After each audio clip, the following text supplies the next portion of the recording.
en chantant ces trois chants-là, notamment, je pense au premier, je pense au dernier aussi, il me disait, des fois on chante des paroles, mais je me demande si on réalise vraiment le poids et la portée des paroles. Hein. C'est tellement important. Voilà, que vraiment, le Seigneur nous aide, hein, qu'on puisse vraiment sortir de ce lieu en disant, Jésus, je te suivrai, parce que c'est tellement important. Voilà, on va ouvrir la parole cet après-midi, quelques instants. Je voudrais m'arrêter avec vous sur une vérité biblique qui me semble importante. Et je voudrais, au travers de 4-5 textes, qu'on puisse la voir ensemble. Alors j'en ai sélectionné 4-5 rapidement, je ne veux pas être trop long, mais il y aurait pu en avoir bien d'autres. Hein. Je pense que ça me semble important, et vous allez comprendre pourquoi. Regardez, on va lire un premier texte dans l'évangile de Jean, au chapitre 4, c'est cette fameuse histoire de cette femme samaritaine qu'on connaît tous plus ou moins. On ne va pas lire l'histoire en entier parce qu'elle est un petit peu longue, je vais juste prendre la partie qui m'intéresse. Il est dit ceci, Jean chapitre 4, verset 4, et on va aller jusqu'au verset 10 de l'histoire. Il est dit ceci, comme il fallait qu'il passât par la Samarie, c'est Jésus, hein, il arriva dans une ville de Samarie nommée Sichar, près du champ que Jacob avait donné à Joseph son fils. Là se trouvait le puits de Jacob, et Jésus, fatigué du voyage, était assis au bord du puits, c'était environ la 6e heure, c'est-à-dire midi.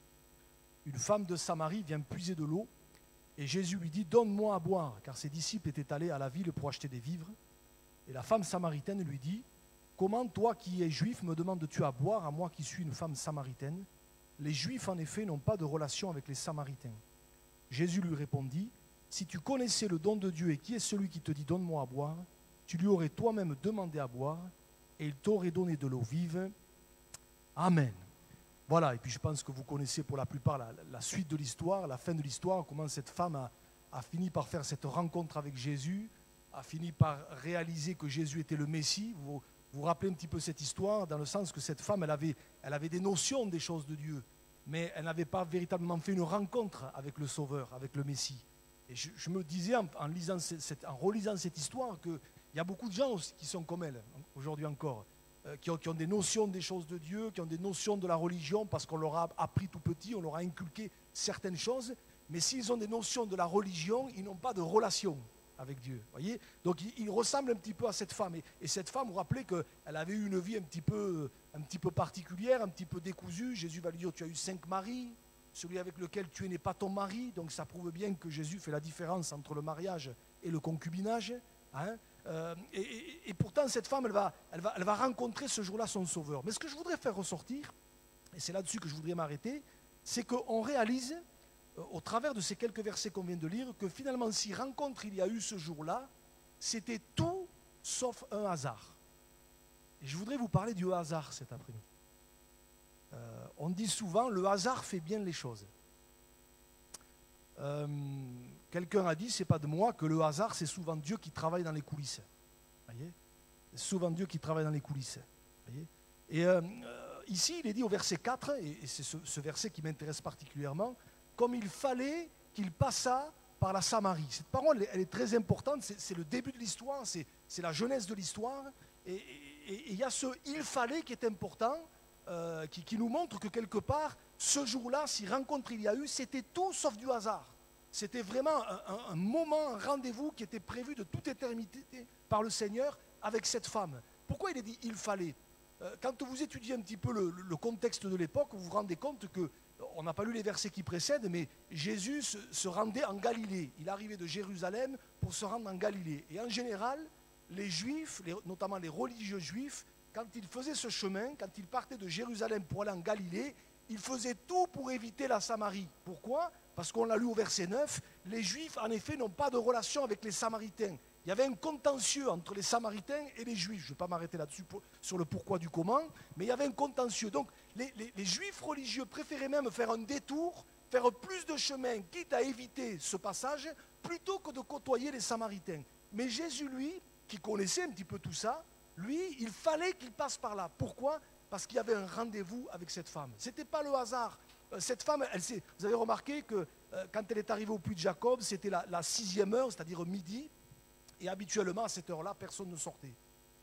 Ou on sortait tôt le matin, ou on sortait tard le soir. On voulait éviter la chaleur du jour. Et puis cette femme, je l'ai dit en préambule, cette femme, elle avait une vie un petit peu décousue, et peut-être qu'elle préférait sortir à cette heure-là parce que ça lui évitait de croiser le regard des autres. Ça lui évitait peut-être de sentir le regard accusateur des autres. Donc elle venait là sur le coup de midi parce qu'elle était quasi sûre de ne rencontrer personne.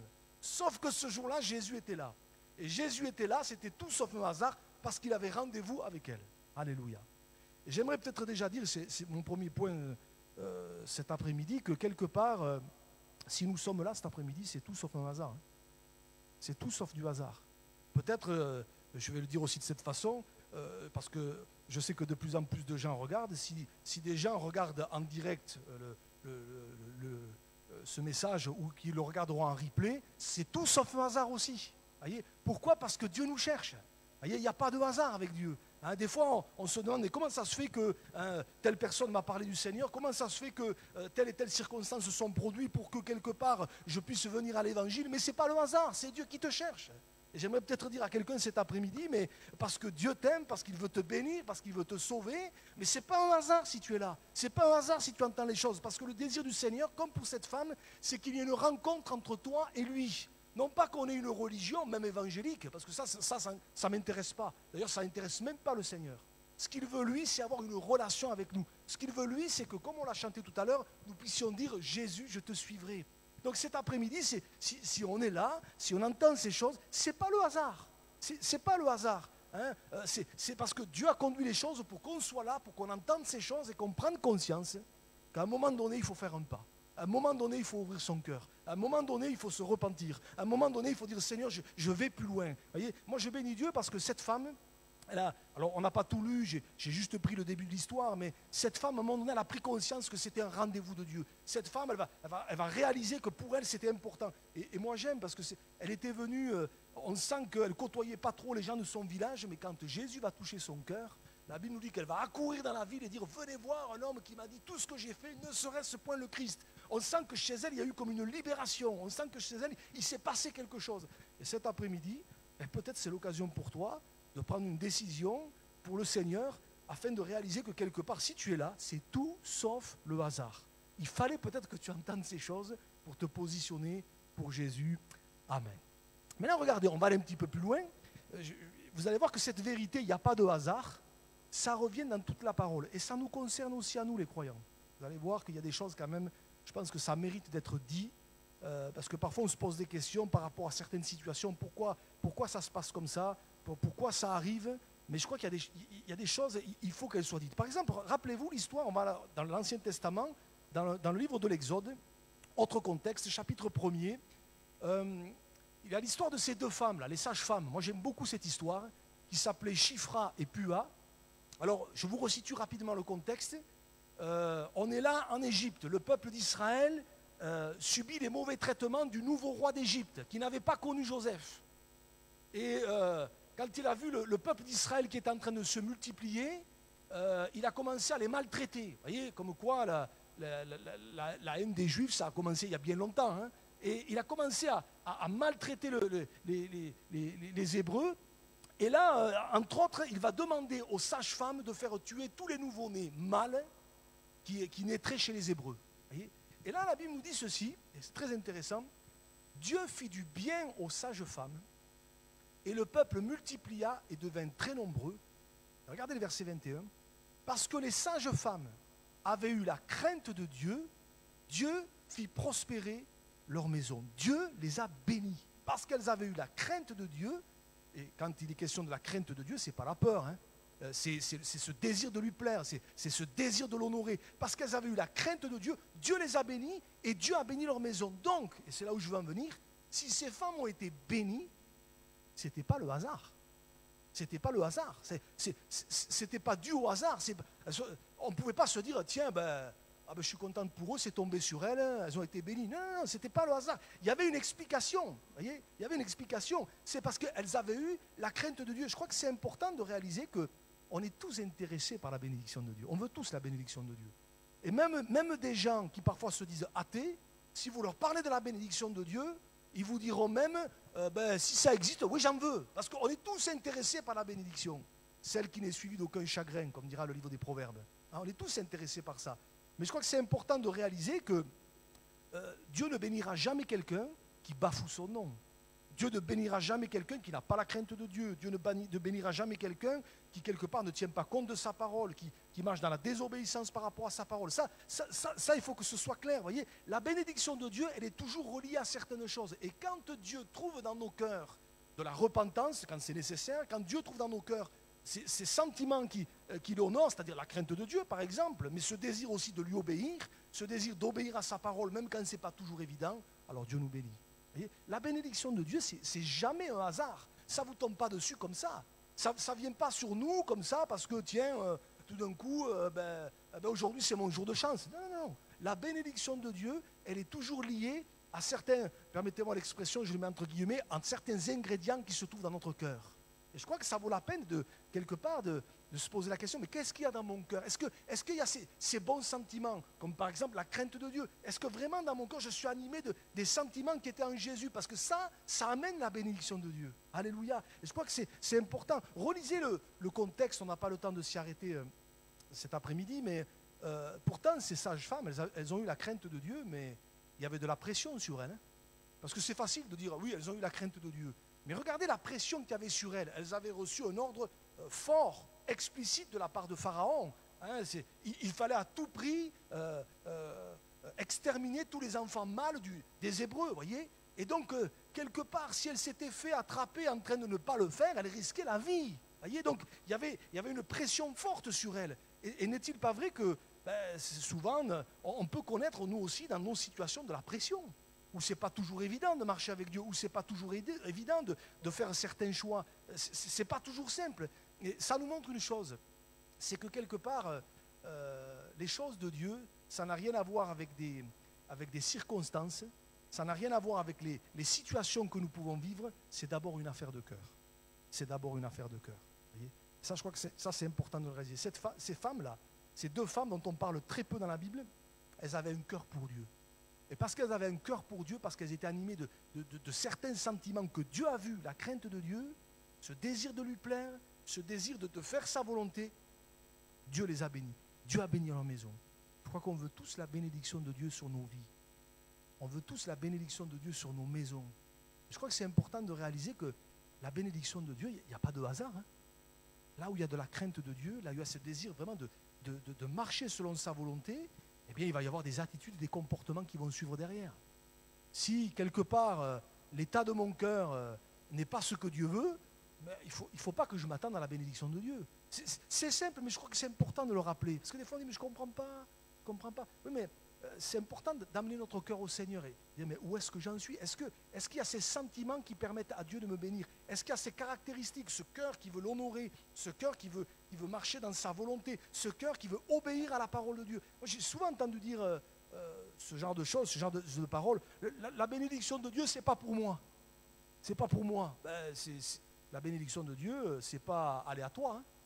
Ce n'est pas, tiens, ça va te tomber dessus aujourd'hui, demain, ça va te tomber sur l'autre. Non, la bénédiction de Dieu, hein, elle est reliée à un cœur qui veut l'honorer, même s'il y a des moments difficiles, même s'il y a des passages difficiles, c'est vrai, comme ces femmes, mais Dieu bénit toujours ceux qui marchent dans la crainte de Dieu, ceux qui veulent lui obéir, ceux qui veulent l'honorer. Ça, je crois que c'est important de le rappeler, il n'y a pas de hasard. Il n'y a pas de hasard là-dessus. Un autre domaine, et peut-être là je voudrais aller un petit peu plus loin aussi et m'arrêter là-dessus un petit peu plus. Un autre texte, je pense au roi Salomon. Patrick en a parlé la semaine dernière de Salomon. Vous savez que c'est un homme qui a bien démarré, mais qui a mal fini. Comme quoi, c'est important de bien commencer, mais il faut bien finir aussi avec Dieu. Hein, je pense à cette parole de l'apôtre Paul qui dira aux Galates, après avoir commencé par l'esprit, voulez-vous maintenant finir par la chair? Voyez, dans l'histoire de Salomon, il y a quelque chose qui m'a interpellé, je voudrais le faire ressortir. Et là aussi, c'est très important, ça nous montre que il y a des situations parfois qui peuvent être là dans nos vies. Ce n'est pas le hasard. Regardez, 1 Roi chapitre 11, versets 9 et 10. Et là, je sais que je vais mettre le doigt sur des choses, mais je crois que c'est important.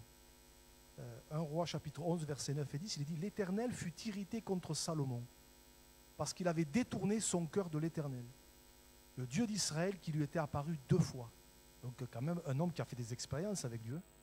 qui lui était apparu 2 fois. On connaît ces 2 épisodes, là, quand il a vu ces songes, là, c'est extraordinaire ce qui s'était passé dans sa vie. Vous voyez, il lui avait à cet égard défendu d'aller après d'autres dieux, mais Salomon n'observa point les ordres de l'Éternel. On saute quelques versets, verset 14. Regardez ce qu'il est dit.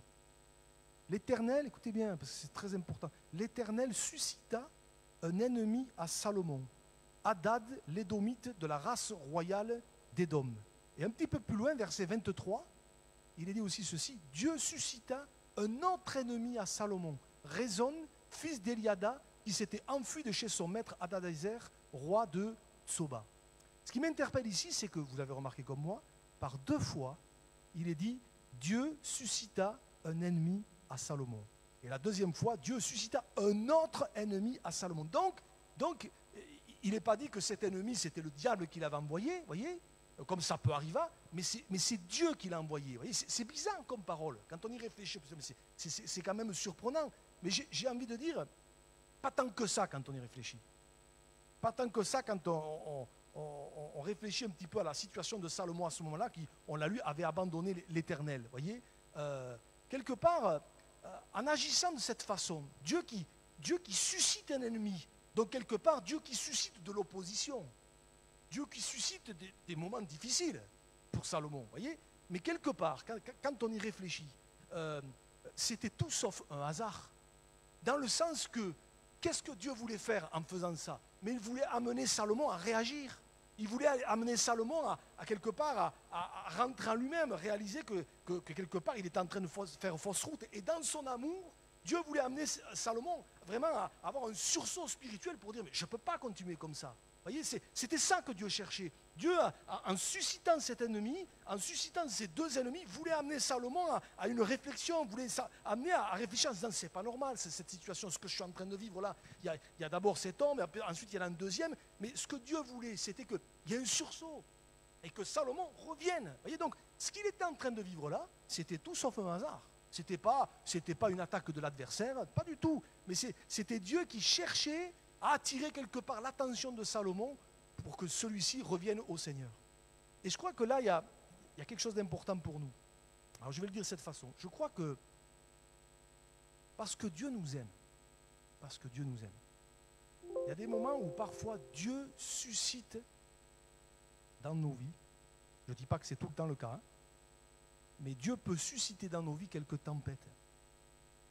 Dieu peut susciter dans nos vies parfois des situations compliquées. Et le but, ce n'est pas de nous faire du mal. Le but, ce n'est pas de nous punir, parce que Dieu ne punit personne. Le but, ce n'est pas de nous faire du mal. Mais le but, c'est de nous amener peut-être à lever les yeux vers lui.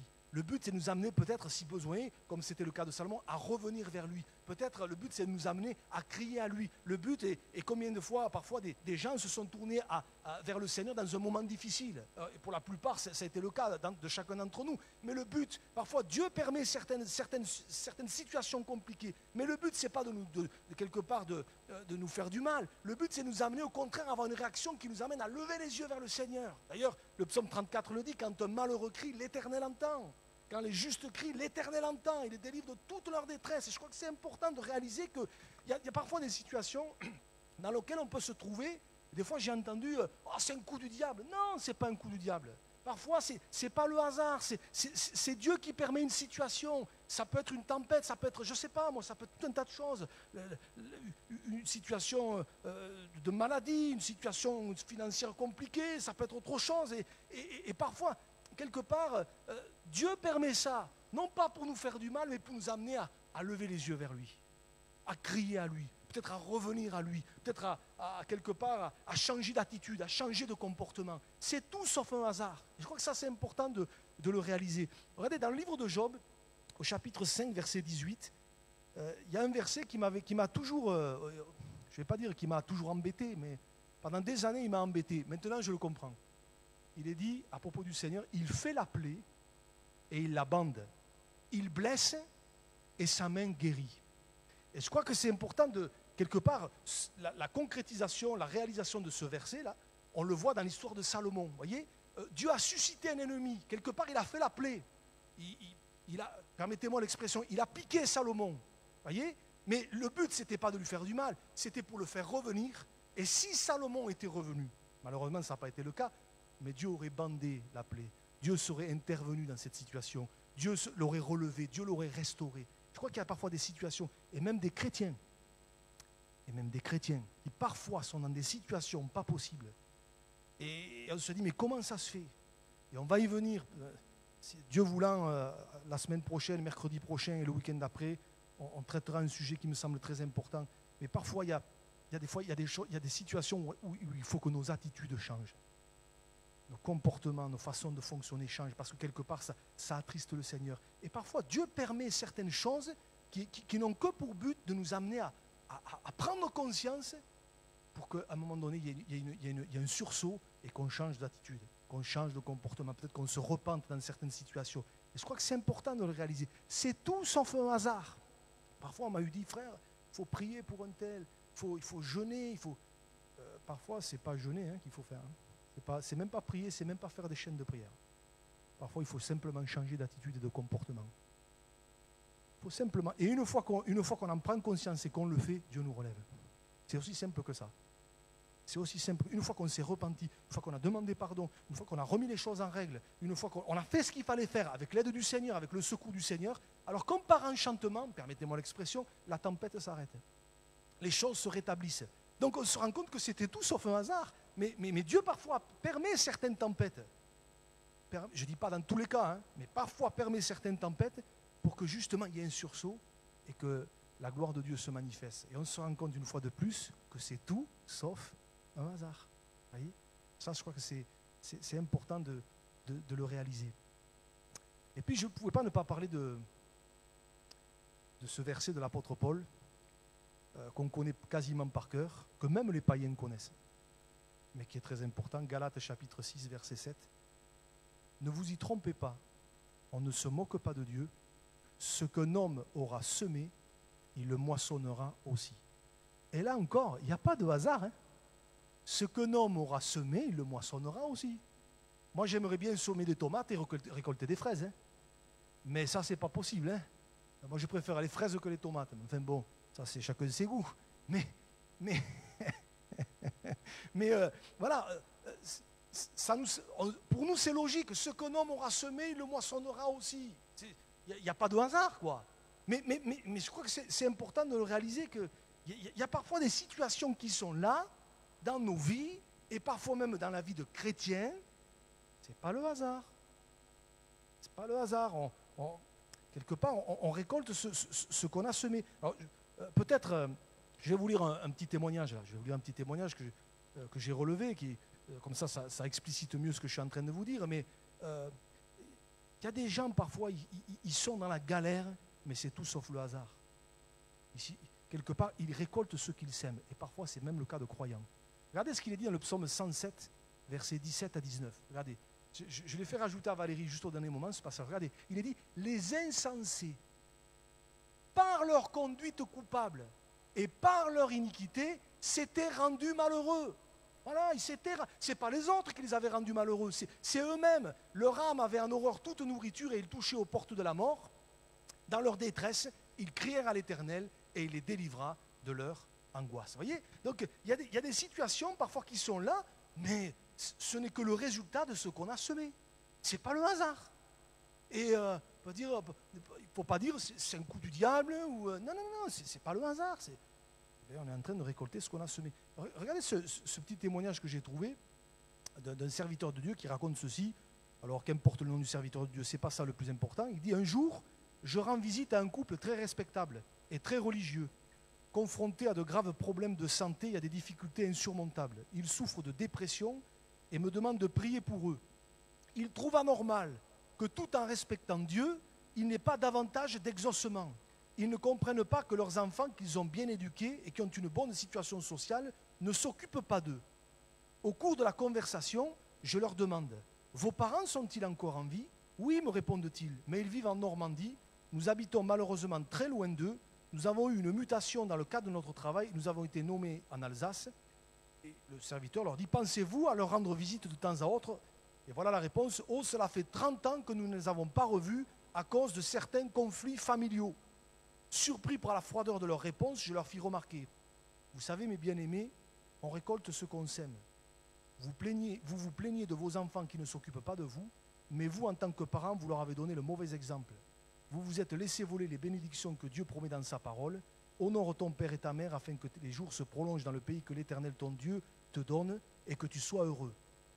À l'issue de la prière, ils reconnaissent que ce qui leur arrive est le résultat de leur désobéissance.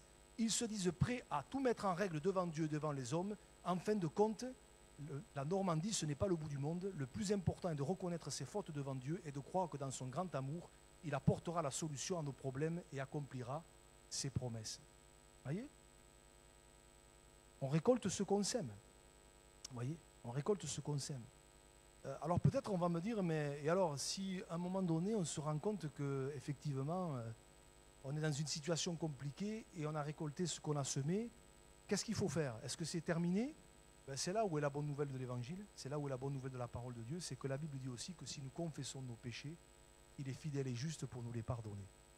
Et je crois que c'est important de réaliser que si parfois il n'y a pas de hasard, on a récolté un peu ce qu'on a semé, vous savez, avec les années d'expérience, des fois il y a des choses qui vous reviennent à l'esprit, mais des situations qui des fois me reviennent à l'esprit, je dis mais c'est évident que si par exemple quelqu'un a, parce que je vais dire, des fois, frère, priez pour moi parce que j'ai un problème avec mon employeur, il n'est pas sympa avec moi. Non, mais c'est évident que si tous les matins tu dois commencer à 8h et que tu arrives à 8h15, 8h30, que tu dois finir à midi quand moins le quart n'est plus là, etc., etc., si tu as des problèmes avec le patron, tu récoltes ce que tu sèmes. C'est bête ce que je suis en train de dire, hein, mais vous voyez, non mais c'est important, c'est important. Frère, priez pour moi parce que je ne sais pas, j'ai l'impression que les gens m'en veulent, j'ai pas d'amis, tout ça. Ouais, mais c'est évident que si quelque part on est susceptible, on est caractériel, on ne peut rien nous dire, on a un caractère exécrable, eh bien, tu as fait le vide autour de toi et tu récoltes ce que tu sèmes. Vous voyez, c'est aussi bête que ça, je veux dire, mais je crois que c'est important de le réaliser. Hein, et on revient à ce que Paul disait aux Galates, hein, tu peux me remettre le verset, hein, à cette parole de l'apôtre Paul, Galates 6, verset 7, ce qu'un homme aura semé, il le moissonnera aussi. Voyez, et peut-être, je ne sais pas moi, peut-être, je sais pas, en partageant ces choses, peut-être que le Saint-Esprit est en train de mettre le doigt, peut-être de nous éclairer. Il y a des moments où on a besoin que le Saint-Esprit nous éclaire. Hein. Je sais pas, ça a dû vous arriver des moments, il y a des choses, peut-être on n'y avait pas prêté attention, des choses auxquelles on s'était dit, bah, c'est pas grand-chose. Et puis le Saint-Esprit vient vous éclairer, vous montre là, mais là, l'attitude que tu as eue, les paroles que tu as dites, ce que tu as fait là, ça ne va pas, il faut rectifier la chose, il faut t'excuser, il faut demander pardon, il faut se repentir, mais c'est important de le faire, parce que sinon quelque part, il y a un blocage. Il y a un blocage. Et des fois, il y a des situations qui sont là, où il n'y a rien qui se passe, il n'y a rien qui avance, et on en parlera la semaine prochaine, et on se dit, mais frère, il faut prier. Non, ce n'est pas qu'il faut prier, c'est qu'il faut rectifier les choses. Et ça, ce n'est pas le Seigneur qui le fera à notre place. Je crois que ça, c'est important de le réaliser. Peut-être j'aimerais dire à quelqu'un cet après-midi, vraiment de la part du Seigneur, peut-être te dire, mon frère, ma soeur, mon ami, il n'est pas trop tard. S'il y a des choses à rectifier, il faut le faire. Dieu va nous aider. Hein. Dieu est prêt à nous aider. Hein, si peut-être des fois on récolte un peu ce qu'on a semé, quel que soit le domaine, mais quelque part dans une position de repentance, Dieu nous aide, Dieu manifeste sa grâce, Dieu est prêt à poser sa main. Mais je crois que c'est important de réaliser qu'il n'y a pas de hasard avec Dieu. Il n'y a pas de hasard. Il y a tout un tas de choses qui sont là parfois, et en fait, qui ont une explication, mais on a besoin parfois que le Saint-Esprit nous éclaire. Et peut-être que quelque part, c'est important de dire, Seigneur, mais s'il y a des choses à rectifier, montre-moi. S'il y a des choses vraiment à revoir, montre-moi. Hein, s'il y a peut-être des choses à rétablir, montre-moi. Afin que la gloire de Dieu se manifeste. Et je crois que ça, c'est important de le réaliser. J'aurais pu vous parler d'un tas d'autres exemples. Hein, j'aurais pu vous parler de la croix. La croix, ce n'était pas le hasard. Ce n'était pas le hasard. Ce n'était pas une erreur de justice. On le sait, c'est Jésus qui s'est offert pour nous, hein, mais n'oublions jamais, le hasard, c'est bien souvent Dieu qui travaille dans les coulisses. Et je voudrais tellement que cet après-midi, vraiment peut-être on puisse se dire, Seigneur, je veux vraiment marcher avec toi, je veux vraiment de ta grâce, de ta bénédiction. Et Seigneur, si dans ma vie il y a des choses qui sont là et qui bloquent, Seigneur, montre-moi-le. Si peut-être il y a des choses à rectifier, montre-moi-le. Parce que moi, je crois qu'on est dans des temps où Dieu veut se manifester, veut agir. Dieu veut se glorifier dans nos maisons, dans nos familles, auprès de nos voisins, nos amis, le conjoint converti, etc. Mais parfois il ne faut pas beaucoup. Il faut pas beaucoup. Mais parfois, il y a des choses, quelque part, c'est à nous à rectifier les choses, à revoir certaines attitudes, à revoir certaines paroles, à revoir certains comportements. Et alors, la gloire de Dieu se manifeste. Et parfois, il y a des blocages, mais ce n'est pas un hasard. Hein. C'est pas un hasard. Hein. Combien de fois, je sais qu'il y a des sœurs ici qui se battent avec ça, hein, avec un conjoint converti, mais c'est des choses que j'ai vues aussi. Hein. Des fois, il y a des conjoints ou des conjointes qui ne veulent pas se convertir. Ben, franchement, je ne suis pas étonné. Hein. Je ne suis pas étonné parfois. Hein. Quand je vois certaines paroles, certaines façons de fonctionner, mais ce n'est pas un hasard s'ils ne se convertissent pas. Ce n'est pas un hasard. Hein. Alors, je ne dis pas que c'est le cas chaque fois. Hein. On se comprend. Hein. Mais que Dieu nous montre les choses. Et je crois vraiment que quelque part, si on veut aller plus loin les uns et les autres avec Dieu, on a besoin que le Saint-Esprit nous éclaire. Que le Saint-Esprit nous... Et moi, je dis, Seigneur, montre-nous, Seigneur. Mais en tout cas, une chose est sûre, il n'y a pas de hasard. Il n'y a pas de hasard. Hein? Si cet après-midi, on est là, il n'y a pas de hasard. Si tu n'as pas encore donné ton cœur au Seigneur, ce n'est pas un hasard. Dieu veut que tu ailles plus loin. Dieu veut vraiment que dans le vrai sens du terme, tu te convertisses.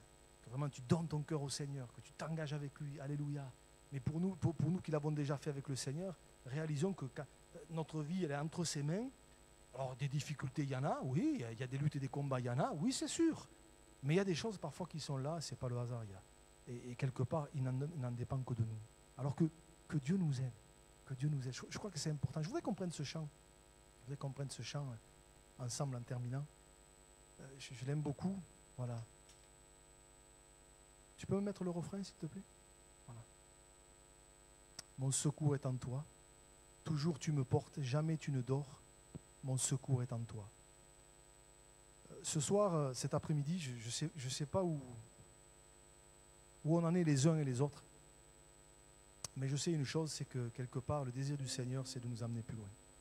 C'est vraiment de nous secourir les uns et les autres, c'est de nous aider. Et si Dieu voit un cœur qui est prêt à tout, dire Seigneur, moi, vraiment, Seigneur, je suis prêt vraiment à faire ce que tu attends de moi, Dieu bénit. Et je voudrais tellement qu'on puisse terminer ces moments, cette réunion, vraiment en disant Seigneur, viens Seigneur. Il y a peut-être des tas de sujets pour lesquels on prie.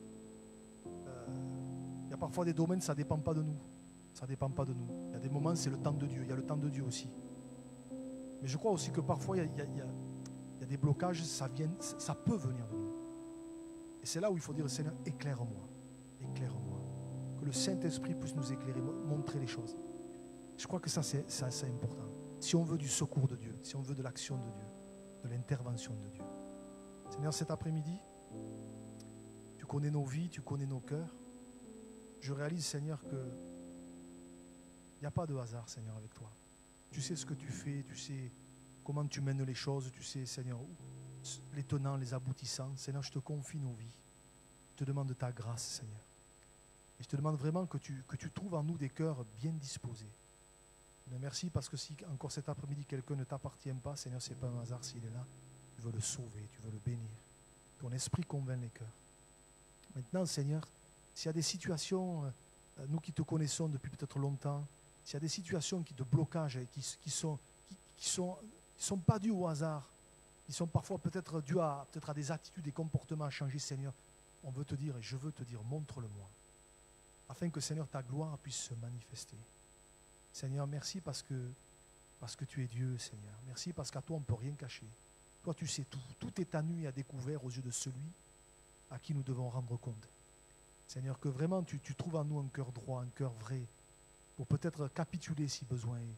Mais Seigneur, je veux encore réaliser que le secours dont nous avons besoin les uns et les autres, il est en toi. Il est en toi. Alors Seigneur, bénis mon frère, bénis ma soeur. Je te le demande au nom de Jésus. Alléluia. Alléluia. On peut prendre ce chant vraiment comme une prière. Dire Seigneur, j'ai besoin que tu m'aides. J'ai besoin que tu m'aides, Seigneur. Alléluia. Je veux faire ta volonté, je veux te plaire, Seigneur. Et tu vois, pour tous ces sujets pour lesquels je te prie, Seigneur, je mets tout devant toi, Seigneur. Je mets tout devant toi, Seigneur. Alléluia. C'est une prière qu'on fait monter devant Dieu. Ce n'est pas qu'un chant de fin, c'est une prière.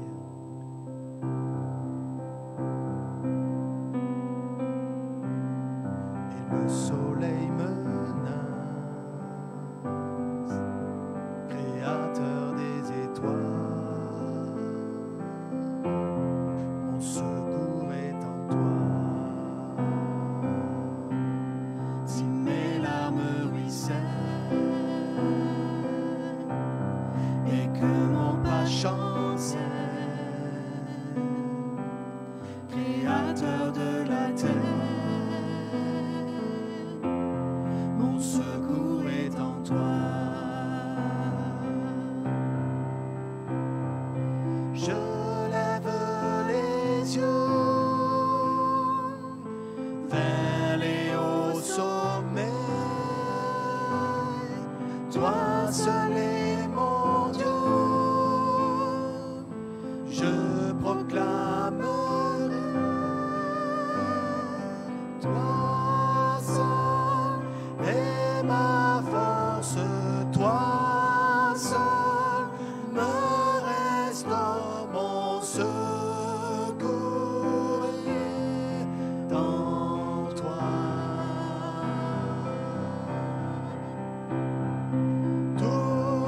Toujours tu me portes, jamais tu ne dors, mon secours est en toi. Si la peur m'envahit et mon âme chavire, créateur de la vie, mon secours est en toi. Je lève les yeux vers les hauts sommets. Toi seul est mon Dieu. Je proclamerai. Toi seul est ma force. Toi seul me restaure, mon secours est en toi.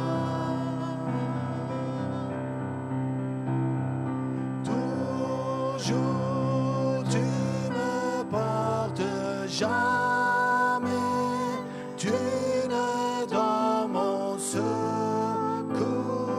est en toi. Alléluia, Seigneur. Alléluia, gloire à Dieu. Peut-être que quelqu'un a besoin de la prière. Voilà, peut-être mon frère, ma soeur, mon ami, si tu as besoin de la prière, lève-toi. On va demander au Seigneur sa grâce sur toi. Voilà, on va demander simplement au Seigneur d'étendre ses mains, quel que soit le besoin, la situation. Moi, je veux croire que le Seigneur est tout puissant, je le crois de tout mon cœur. Encore cet après-midi, le Seigneur veut te secourir, veut t'aider. Alléluia. Seigneur, encore cet après-midi, on est devant toi. Je te prie, Seigneur, de te glorifier, de te manifester, Seigneur. Tu vois ces vies qui sont debout, qui s'attendent à toi, Seigneur. Je te prie, Seigneur, de poser ta bonne main, Seigneur. Merci parce que, Seigneur, je réalise, Seigneur, que tout est grâce. Mais je réalise aussi, Seigneur, qu'on a nos responsabilités devant toi. Seigneur, s'il y a des points de blocage, Seigneur, montre-les, Seigneur. Afin que vraiment, Seigneur, ton nom soit glorifié. Dans les vies, dans les situations, dans les familles, dans les contextes difficiles. Seigneur, peut-être dans les corps malades, Seigneur, au nom de Jésus, manifeste-toi. Seigneur, à toi la gloire, Seigneur. À toi la gloire, Seigneur. Étends tes mains, Seigneur. On veut vraiment, Seigneur, récolter, Seigneur, avec chant d'allégresse, comme dit ta parole. Ceux qui sèment avec larmes moissonneront, récolteront avec chant d'allégresse. Seigneur, je veux croire que tu as encore des grandes et des belles choses. Seigneur, je ne veux pas être un obstacle à la bénédiction. Mais Seigneur, au contraire, Seigneur, être un canal de bénédiction. Seigneur, aide-nous les uns les autres, Seigneur. Vraiment, afin que tu te glorifies. Je te le demande au nom de Jésus. Seigneur, aide-nous, Seigneur. Aide-nous à être dignes de toi, comme tu le dis ta parole, à marcher d'une manière digne de la vocation que tu nous as adressée. Seigneur, pardonne-nous, pardonne-moi, parfois pour toutes parfois les attitudes qui n'ont pas été bonnes, Seigneur, mais Seigneur, aide-nous, Seigneur, afin qu'au travers de nous, Seigneur, ta gloire se manifeste. Seigneur, je m'attends à toi. Bénis ces cœurs, bénis ces vies, bénis ces situations. Je te le demande au nom de Jésus. Au nom de Jésus. À toi la gloire, Seigneur. À toi la gloire, Jésus.